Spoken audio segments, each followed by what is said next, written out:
Bonjour à tous, nous poursuivons avec la 13e Mishnah du 3e Pérec. La Mishnah nous enseigne ici, toujours concernant cette matraque, on peut dire, avec laquelle on va frapper celui qui doit recevoir les coups. Nous avons vu que c'était avec des lanières de peau de veau, des peaux d'âne.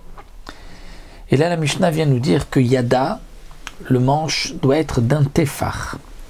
C'est-à-dire d'un téphar près de 10 cm pour que l'on puisse bien attraper ce fouet, si on veut dire, cette matraque, donc ces lanières, Verochba et la largeur de chaque lanière de veau et aussi d'un téphar.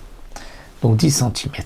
Donc c'est une lanière de peau qui est assez forte, assez grosse et qui donc fait bien mal, comme nous allons le voir. Et on avait 4 comme cela, plus 2 autres fines lanière d'âne, Verocho, Maga, Talpik, Resso.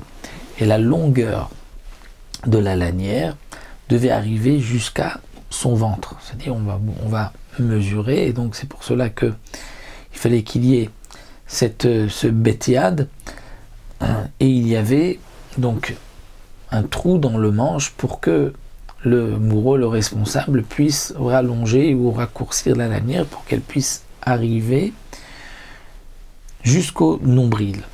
Au makeoto, et donc on le frappera, shlish milefanav, un tiers des coups devant, c'est-à-dire sur le ventre, ou shteyadot narav et 2 tiers sur le dos.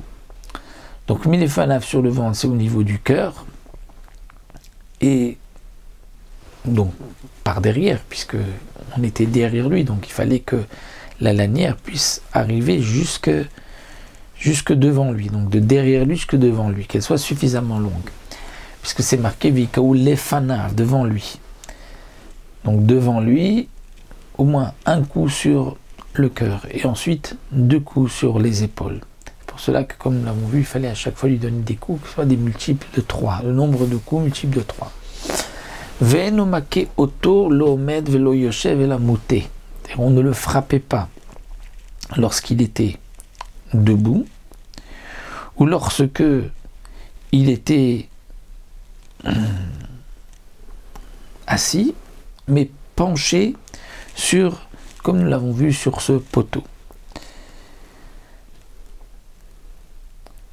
Chez Neymar, comme c'est marqué, vipilo à chauffette, c'est-à-dire que le chauffette va le faire tomber, c'est-à-dire qu'il soit penché sur le poteau.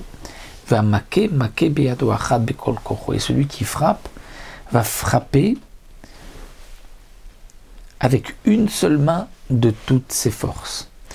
Le Barthénour a dit, lorsqu'il va lever la lanière, il la lève de ses 2 mains, mais lorsqu'ensuite il frappe avec une seule main de toutes ses forces. Donc de toutes ses forces, un coup avec 4 lanières qui faisaient 10 cm, donc des lanières de peau, avec 2 autres lanières plus fines de peau d'âne, ça faisait effectivement particulièrement mal. Donc un coup sur la poitrine, au niveau du cœur, et 2 coups, un sur chaque épaule, et ainsi de suite jusqu'à 39.